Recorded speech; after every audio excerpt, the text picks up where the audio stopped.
भाई साहब बेलारूस से आपने शादी की है, शादी करते हो तो पैसा भी मिलता है, कितना पैसा मिलता है? तो 1,20,000 पहला मिलता है और हर महीने 3 साल तक आपको मिलता है 20,000 रुपये तक इंडियन करेंसी में। कोई आपकी साली वगैरह है? ये सवाल ऑडियंस का है कि आपका है। वो घूमने जाता है बट वो कभी ना किसी लड़की के साथ बिकनी वाले का फोटो नहीं डालता कि मेरी बीवी भड़क जाएगी। बड़ा मजेदार आनंद आता था। अब ऐसे ऐसे अंदरूनी जगह दिखाते थे, मजा आता था, और जिनके साथ दिखाते थे उनका भी बट वहाँ पे फ्लावर कल्चर है, आपको देना ही देना है। पड़ेगा। नहीं देंगे तो फिर चलने वाला नहीं है। रूस की लड़की से शादी करना हो तो कैसे करें? गुड मॉर्निंग दोस्तों, स्वागत है हमारे साथ आज मिथिलेश भाई का, जो पहुंच चुके हैं चाइना के ग्वांगझो शहर में। जी हाँ दोस्तों, मैंने पिछले वीडियो में आपको कैंटन फेयर दिखाया था, उसी के अंदर आज भाई साहब आ चुके हैं ग्वांगझो में। स्वागत है चाइना के अंदर भाई जी आपका। थैंक यू सो मच पाजी। कैसा लग रहा है? अच्छा लग रहा है गोंजा तो मेरे को अभी, मतलब आके 2 ही दिन हुआ तो भी अच्छा लग रहा है। तो चाइना में फिर स्वागत है, बच्चों को सबको लेके आए, घूमने को मिला, आपको बड़ा अच्छा लगा हमें भी, और दोस्तों को नए नए कंटेंट भी आप दोगे। हाँ, फैमिली के साथ बहुत कम ट्रैवल करते हैं चाइना, तो ये मेरे लिए भी न्यू था। अभी दोस्तों इनसे बहुत ऐसे राज जानने की कोशिश करेंगे जो इन्होंने आप तक छुपा के रखे हैं। सही है ना?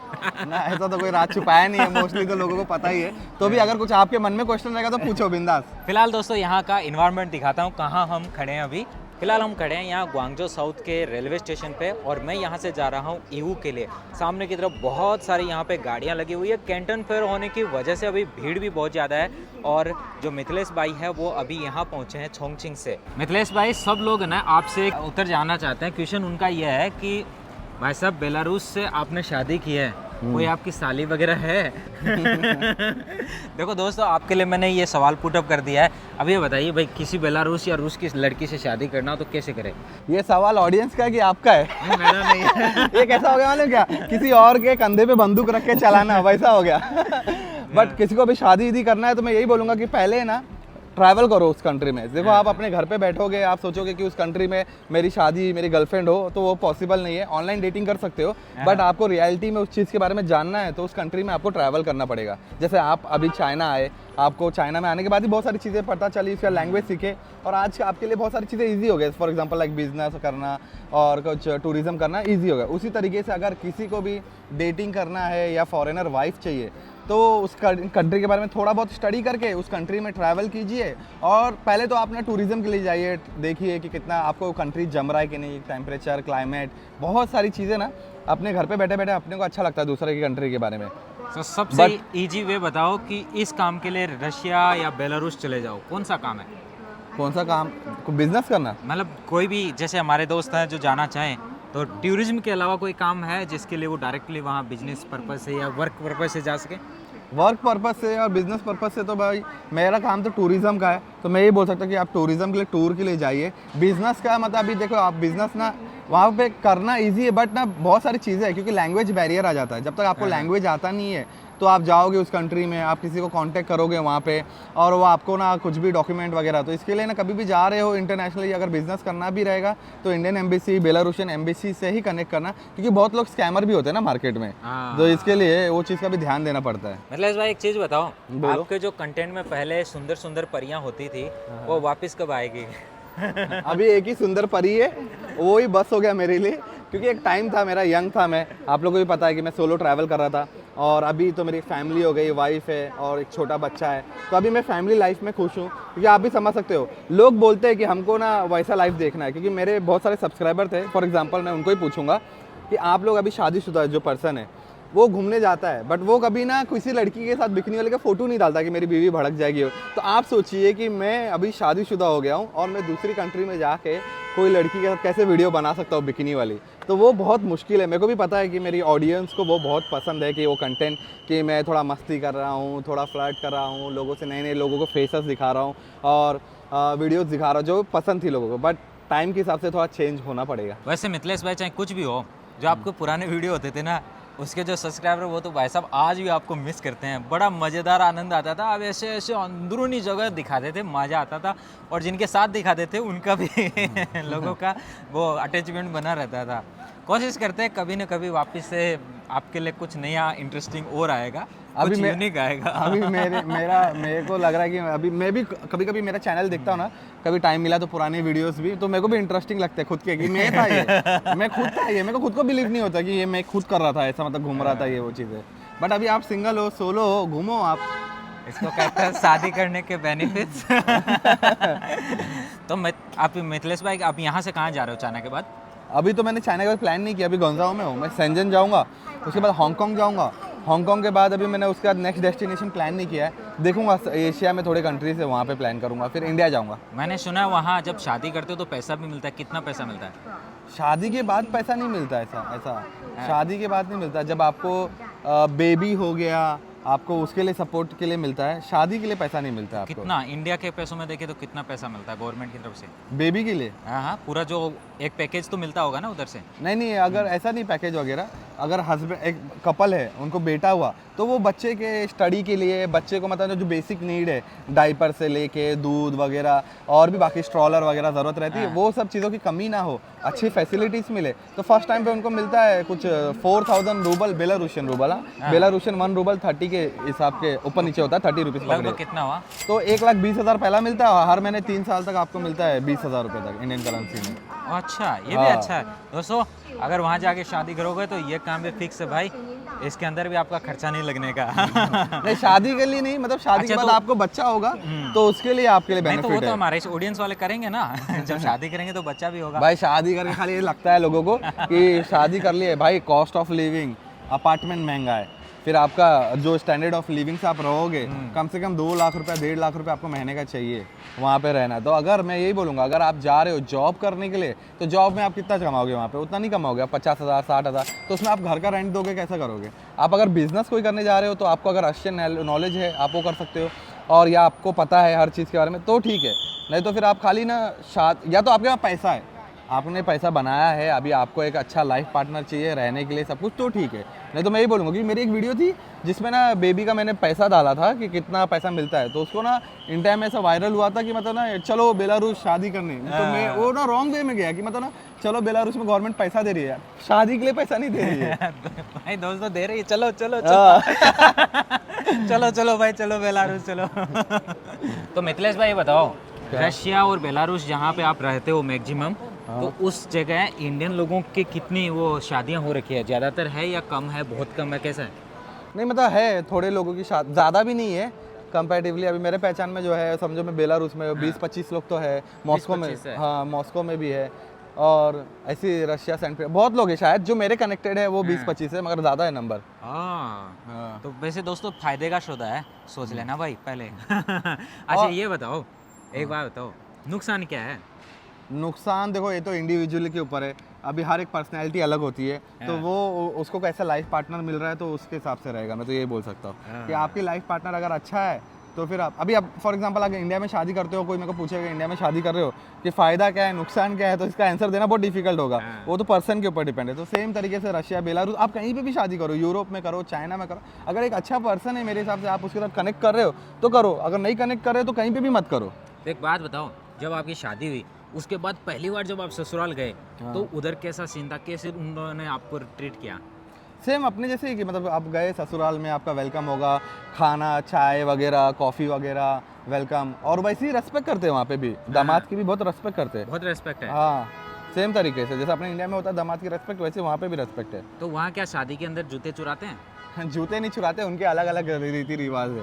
अच्छा अच्छा। हाँ। अच्छा, बच्चे को स्कूल भेजते हो, आपका कितना बड़ा हो गया बच्चा? नहीं नहीं, अभी तो 2 साल का है। तो वहाँ भी क्या बच्चे स्कूल को बंक करके भाग जाते हैं? अभी वो मेरे को पता नहीं था, अभी मेरा बेटा जब 3 साल का होगा स्कूल जाना चालू करेगा तब मालूम पड़ेगा। अभी तो हाँ, अभी तो 2 साल का है उसका, अभी 1 साल के बाद में नर्सरी वो चालू होगा तो है। बट अभी मैं खुद कंफ्यूज हूँ कि बेलारूस में रहना है कि इंडिया में रहना है, ये सब चीज़ों पे, बट अभी मैं इंडिया में ही रह रहा हूँ। अच्छा अच्छा। हाँ। ये भी अच्छा है। हाँ। आज एक चीज़ बताओ, जब बच्चा होता है उसके बाद में क्या क्या वहाँ पे रीति रिवाज होते हैं? जैसे इंडिया में तो उसके ननियाल वाले बहुत सारा सामान लेके आते हैं, इधर क्या है? नहीं, यहाँ पे भी कैसा रहता है, अभी फॉर एग्जांपल बच्चा बॉर्न हुआ है तो जो ससुराल वाले हो गए और वो हो गए, वो गिफ्ट लेके आते हैं बच्चे के लिए, और फिर उसके बाद में हमेशा जब भी मिलते हैं गिफ्ट वगैरह देते हैं, और एक साल में जब इनका बर्थडे होता है, बहुत इंपॉर्टेंट होता है बर्थडे। अच्छा। हाँ, तो बर्थडे में भी सामने वाले जैसे कोई भी रिलेटिव है, सब पैसा ऐसा बना के कि बच्चे के लिए अच्छा रहे, उसको क्या कुछ चीज़ कमी ना हो, तो वो है। एक चीज़ बताओ, रशियन लुगाई हो, उसकी पत्नी, तो उसके लिए कौन सी चीज़ ज़्यादा इंपॉर्टेंट है? भाई उसका तो पति को ख्याल ही रखना है, ऐसे हमारे दर्शकों के लिए कौन सी सलाह रहेगी कि हाँ उसका बर्थडे मत मिस करना?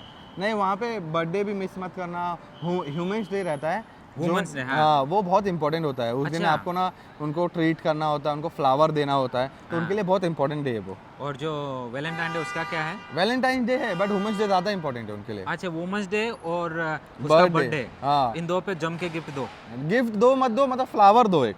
फ्लावर। फ्लावर बहुत बेलारूस हाँ। में कल्चर है कि आपको ना रशिया में आपको फ्लावर गिफ्ट देना होता है, मतलब कुछ भी चीज़ें ना आप अपना, अभी मैं जा रहा हूँ आपके घर पे भी हाँ, तो हाँ। मैं आपके हाथ अगर बेलारूशियन फैमिली भी है तो मैं फ्लावर लेके जाऊंगा, बच्चा हुआ है, बर्थडे है तो हाँ। फ्लावर लेके जाऊंगा। और एक फ्लावर भी बहुत महंगा आता है भाई, फ्लावर का एक बुके आपको 12,000 में 10,000 में पड़ेगा। चाइना में वही है ना, 2500 रुपए के करीबन शुरू होता है। हाँ। इधर बर्थडे पे फ्लावर तो देते हैं, या किसी से मिलने जाते हैं तो कुछ ना कुछ हाथ में लेके जाते हैं भाई। हाँ। तो रेड वाइन की बोतल ले जाओ, या कुछ भी खाने पे जाओगे ना किसी के, तो खाली हाथ नहीं जाने का, कुछ हाँ लेके वो तो जाने लेगा, का। वही है कि वहाँ पे भी है बट वहाँ पे फ्लावर 15,000 का फ्लावर देना मतलब रहता है, आपको पता है फ्लावर थोड़े दिन में खराब हो जाता है, हाँ। वो यूजफुल नहीं होता। वही 15,000 में आप इन्वेस्ट करके, मगर वहाँ पे कल्चर है आपको देना ही देना है। पड़ेगा भाई। हाँ वो नहीं देंगे तो फिर चलने वाला नहीं है। मिथिलेश भाई, एक बात बताओ, जो सबसे चुनिंदा है, रशियन बीवी सबसे किस बात पे गुस्सा होती है सबसे ज्यादा? अभी ये आंसर तो मेरे को खुद को नहीं पता कि अभी ये मेरे को पता हो जाता ना तो मैं वो चीज़ फॉलो करता था कि मेरी बीवी गुस्सा ना हो कभी। ये चीज़ का आंसर मेरे को खुद को नहीं पता है कि मतलब किस चीज़ के लिए। ये सब पूरे दुनिया की लड़कियां हैं, कहीं पे भी शादी कर लो, कब किस बात पे गुस्सा हो जाए ना, तो एक चीज़ है कि खाली आप शांत रहा करो बस। अच्छा। कि हाँ, कि मतलब ना मैंने एक चीज़ सीखा है, शादी करने के बाद ना ज़्यादा आपने आपको स्मार्ट नहीं बनने का, बस चुपचाप खड़े रहने, कुछ भी बोले ना हाँ ये उस टाइम पे शांत रहने का, बस आर्ग्यूमेंट नहीं करना चाहिए बस। बीवी को कहो आप ही सही हो, हाँ बस। हाँ, फिर आपकी खातेदारी अच्छी होती रहेगी। सो निरंजन भाई, मेरे को एक क्वेश्चन है, जैसे आपने मेरे को पूछा कि मतलब मेरे शादी के रिलेटेड, मैं ये जानना चाहता हूँ, बहुत सारे इंडियंस मैं देखा हूँ यहाँ पे शादी किए चाइनीज से, आप चाइनीज गर्ल से, तो आपके पहचान में कोई है? हाँ, उनका एक्सपीरियंस कैसा है? बहुत सारे लोग चाइनीज जो शादी किए हैं, और बहुत सारे हैं, मैंने तो दोस्तों को वीडियो बना के भी दिखाया, चाइनीज लोग हैं, इंडियन जवाई ऐसे करके, लोकेश भाई का, रवि भाई का, ऐसे करके बहुत सारे जो नामी लोग हैं, उनका नाम सब लोग जानते हैं, यूट्यूबर भी है वो। अच्छा। तो अच्छा रहता है, काफ़ी कोऑपरेटिव वाइफ होती है, बिजनेस में भी हेल्प करती है। मोस्टली तो जो बिजनेस वाले लोग हैं उन्होंने शादी किया है, तो उनकी बीवी है वो बिजनेस में बहुत हेल्प करती है। और मैंने एक चीज़ देखा यहाँ पे ना, गर्ल्स भी बहुत मेहनत करती है। अभी जैसे एग्जांपल मैं टैक्सी से आया, हाँ। वो लड़की भी कार ड्राइव कर रही थी यहाँ काउंटर में। घर में जितने लोग हैं सब काम करते हैं भाई, जो काम कर सकता है वो करेगा। बुढ़ा हो गया तो वो घर पे बैठे बैठे भी कुछ करता रहेगा, ऐसा होता है। और लाइफ स्पेन कितनी है यहाँ पे लोगों की, मतलब लाइफस्टाइल? लाइफ उम्र 100 साल के करीबन होती है, लेकिन वो उसमें भी लकड़ी नहीं लेता, फिर 95-100 ईयर्स तक चले जाते हैं यहाँ के लोग आराम से। जैसे हमको कहा जाता है इंडिया में, हम लोग बोलते हैं ना कि यार चाइना का सामान है जल्दी ख़राब हो जाता है, बट मैं जब चाइना में आया ना, यहाँ पे देख रहा इनका इंफ्रास्ट्रक्चर और डेवलपमेंट ना, उसके बारे में क्या बोलना चाहोगे कि मतलब वो प्रोडक्ट वगैरह हो गया इनके? इंडियन व्यापारी ना वो कच्चा माल खरीदते हैं, हाँ क्योंकि अगर जैसे यहाँ 5 रुपए का माल है, वो इंडिया पहुँच के 10 रुपए का हो जाएगा। हाँ तो एक्चुअली 10 रुपए में जो इंडिया में, फिर वो बिकेगा 15 में। तो 15 में जो माल ओरिजिनल यहाँ खरीदा जाए, और जो 5 रुपए का माल है, 15 और 5 में जितना फ़र्क है, वो कचरा माल खरीदते हैं ना। डिमांड ही वो आके सीधी कहते हैं हमें बिल्कुल कचरा माल चाहिए, या फिर पैसा इतना सस्ता चाहिए कि इंडिया में वो जाके लोग खरीद सके। अब 100 रुपये में इंडिया में कोई माल मिल रहा है, तो उसकी ओरिजिनल कीमत तो 10 रुपये थी ना। समझ गया। तो 100 के अंदर मिल रहा है, ओरिजिनल कीमत 10 की, तो 10 में क्या मिलेगा? और वही माल अगर आप चाइना में लो, जैसे मान लो यहाँ इंफ्रास्ट्रक्चर में जितने कैमरे लगे हैं, अभी इतने कैमरे हैं कि आप कहीं भी नज़र दौड़ाओ, आपको ऐसा जगह नहीं मिली जहाँ कैमरा नहीं हो, तो भी तो कभी खराबी होते नहीं दिखेंगे आपको, कभी कोई रिपेयरिंग वाला, सड़क की लाइट तक रिपेयरिंग वाला नहीं दिखेगा, बहुत कम। और लॉ एंड ऑर्डर का क्या बोलोगे आप, इतना टाइम रह रहे हो, कभी कुछ आपके साथ बहुत कभी कुछ इंसिडेंट, रेसिज्म कभी हुआ है?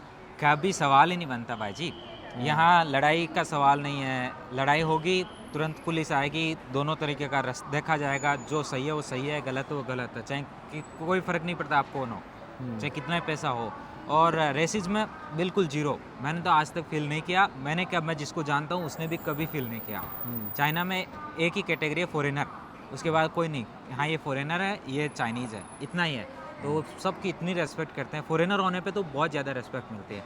और हम लोग इंडियन हैं, तो ये बोलते हैं कि इनका जो बुद्धिज़्म का कल्चर है वो इंडिया से आया था, और इंडिया और चाइना का जो इनको जो पढ़ाया जाता है उसमें आता है कि दोनों कंट्री का रिच कल्चर है, 6000 साल पुराना कल्चर है, और दोनों कंट्री एक दूसरे की पूरक रही है, एक दूसरे की सहयोगी रही है, पुराने काल से आज तक चल रहा है। तो ये चीज़ की वजह से बहुत इफेक्ट मिलता है भाई। वो सही है, थैंक यू सो मच, आपने इतना इन्फॉर्मेशन शेयर किया हमारे हाँ, ऑडियंस। एक चीज़ और, जो चाइना एक्चुअली जो न्यूज़ में देखते हो ना, उसमें रियल चाइना में बहुत फर्क है। ये तो मैंने भी एक्सपीरियंस किया। मैं आया यहाँ पे, जो न्यूज वाले तो बकवास करते हैं, बकवास पूरी बकवास न्यूज़ में मैंने कुछ और देखा है, जो मैं रियलिटी में आके यहाँ पे देख रहा हूँ, हाँ। तो मैं खुद शॉक हो गया कि कितना डेवलप है और यहाँ के लोग भी कितने अच्छे हैं, बहुत बहुत ही अच्छे हेल्पफुल है। हैं, हाँ। हाँ, और मैं स्पेशली बच्चे और फैमिली के साथ ट्रैवल कर रहा हूँ तो मेरे को सेफ खुद फील हुआ है कंट्री में बहुत। और कुछ आप ऐसे वीडियो में बोले चाइना के दलाल हाँ। तो उनका दिमाग विकसित नहीं हुआ ना, वो हाँ। समझना चाहिए, चाहते नहीं अभी चीज को। अभी कोई कोई कैसा रहता है कि आप बोलो, ये वीडियो का मीनिंग ये नहीं है कि किसी कंट्री से कंपेयर करना, इंपॉर्टेंट है कि मतलब ये कंट्री को दिखाना कि पर कंट्री जो में है क्या वो है। तो है भाई, हाँ। उसमें क्या करूँगा। हाँ, मतलब ये कंट्री कितना डेवलप है, जो रियलिटी है वो एक्सेप्ट करना पड़ेगा अभी तो है।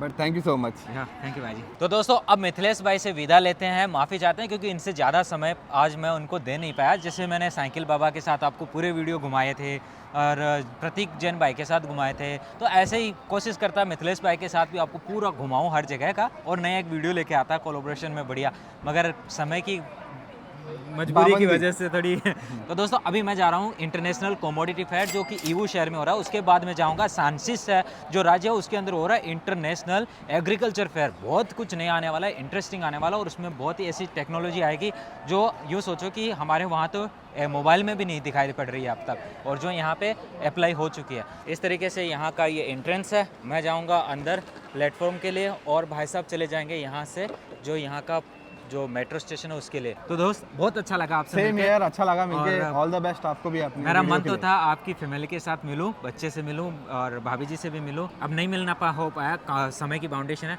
दोस्त मिलते हैं, अगर कोई दिक्कत हो तो मुझे मैसेज Sure. कीजिएगा। हाँ ओके दोस्त, बाय Thank बाय। you. कुछ इस तरीके के यहाँ के रेलवे स्टेशन का ये देखो भाई, यहाँ पे वेटिंग एरिया है, और यहाँ पे छोटे छोटे यहाँ पे जो बने हुए हैं प्लेटफॉर्म, जो नीचे की तरफ से ट्रेन गुजरती है, ऊपर की तरफ ये पूरा वेटिंग एरिया बहुत बड़ा भाई। ऊपर से देखो ये इस तरीके की रोशनी, नेचुरल रोशनी आ रही है इसके अंदर। हमारी जो ट्रेन है वो आ रही है 17 नंबर के प्लेटफॉर्म पे, तो अभी उसके लिए निकलते हैं अंदर की तरफ। ये यहाँ पे नेचुरली डिजाइन भी की गई है, और थोड़े से एडवर्टाइजमेंट के लिए देखो पीछे की तरफ कार भी लगी हुई है। ये जो चेयर्स है बैठने के लिए, इनके ऊपर पूरी प्लास्टिक वाली चेयर लगी है ताकि कोई लंबे देरी के लिए बैठे तो उसको तकलीफ ना हो। लोग इधर इंतजार कर रहे हैं। सामने की तरफ वो कोने में दिख रहा है अपना 2017। देखो ऊपर की तरफ ऐसे स्क्रीन लगा के भी इन्होंने एडवर्टाइजमेंट करके काफ़ी इनकम की है, और उधर भी देखो बहुत सारी ये स्क्रीन्स लगी हुई हैं, एडवर्टाइजमेंट चल रहा है और काफ़ी इनकम का जरिया बन रहा है। काफ़ी साफ़ सफाई भी इन्होंने मेंटेन की है। ये अपने वाली ट्रेन है जो 13:02 करके है ना, 13:19 के लिए, और अभी बज चुके हैं 13, तो अभी थोड़ा सा टाइम है, आराम से चलेंगे। तब तक इधर से एक पानी की बोतल ज़रूर ले लेते हैं। मेरा सोचना है कि यहाँ से एक ना दही का ले लेता हूँ और एक ब्रेड वगैरह लेता हूँ, तो कुछ खाने के लिए बढ़िया हो जाएगा। ये तो है नेचुरल जो बिना किसी फ्लेवर के, इधर बहुत सारे फ्लेवर वाले दे रखे हैं। तो ये मैंगो वाला है, मैंगो नहीं है दूसरा वाला मैंगो, और प्लस एक और इसमें ये जो दूसरा यार इनका फ्रूट आता है इसको पता नहीं क्या बोलते हैं, ये ले लेता हूँ। यहाँ पे केले भी रखे हैं, तो काफ़ी अच्छा सा टाइम निकल जाएगा यार ट्रेन में। हाँ छिंगे बात से शीशे एक केला और ये दही और ब्रेड। कितना हुआ यहाँ पे? 60 तय तय तय तय ताई जी का मतलब होता है हादा, 5 रुपये लगेंगे, और ये ना 47.50 हुआ। विशिन जो खई माँ हादा, मैंने इनको बोला वीचेट से हो जाएगा क्या? तो देखो ऐसे यहाँ पे स्कैन करते ही पैसा पेमेंट हो गया। साथ में अगर इसको हाथ से स्कैन करोगे ना तो आपके हाथ से भी हो जाएगा, फेस से भी पेमेंट कटा सकते हो। थैंक यू शिष्या। बहुत सारे फॉरेनर्स लगे हुए हैं भाई लाइन के अंदर, कैंटन फेयर की वजह से एकदम लाइन लगी है फॉरेनर्स की। ये ऊपर से दिखा रहा ना कि देखो ये तो यहाँ पे शुरू में आ रहा है 20:17, फिर आ रहा है यहाँ की ट्रेन का नंबर, फिर 1:19 पे है 17 नंबर का प्लेटफॉर्म है। 9 से 16 नंबर के डब्बे इस तरफ आ रहे हैं। अगर 1 से लेकर 8 तक का चाहिए तो इसके जस्ट अपोजिट उस तरफ सामने की तरफ आता है ये वाला A17, तो वहाँ जाओ। ये देखो कुछ इस तरीके के यहाँ पे दिखा रखे हैं इनके प्लेटफॉर्म। ये सामने की तरफ एक आ रखी है, दूसरी की तरफ से आ रही है, और हमारी वाली जो ट्रेन है वो इधर लेफ्ट साइड में खड़ी हुई है। इधर भी देखो बहुत सारी ट्रेनें खड़ी है, बुलेट ट्रेन। ये देखो लाल पट्टी ना इसके ऊपर, और ये वाले भाई स्पीड में चलेगी लगभग 300 के। फाइनली ईवू पहुंच चुका हूँ, और अभी हो चुकी है काफ़ी ठंडी यहाँ पे भाई साहब। मैंने सोचा नहीं था ग्वांगझो में इतनी गर्मी थी और यहाँ पे इतनी ठंडी देखने को मिलेगी। काफ़ी ठंडा माहौल है ईवू का। अभी चलते हैं सीधा जल्दी से होटल और फिर खाना खाते हैं। मोस्ट ऑफ लोग यहीं उतर हैं क्योंकि यहाँ हो रहा है इंटरनेशनल कमोडिटी फेयर और बहुत सारे विदेशी लोग भी ईयू आते हैं, ये आपको पता ही होगा। देखो ये भाई यहाँ का शाम का इवनिंग का नज़ारा। तो ये कुछ इस तरीके का होटल है दोस्तों, और अभी कमोडिटी फेयर होने की वजह से ये काफ़ी महंगा हो रखा है। ये जो होटल है इंडियन रेस्टोरेंट के बिल्कुल 800 मीटर की दूरी पे है, ये हमने लिया। यहाँ होटल आया लगभग 275 RMB का, जो कि इंडिया के बनते हैं लगभग 3000 रुपये। अभी यहाँ पे 3 दिन के लिए रुकेंगे और फिर चलेंगे यहाँ से सीधा नेक्स्ट स्टेशन एग्रीकल्चर फेयर।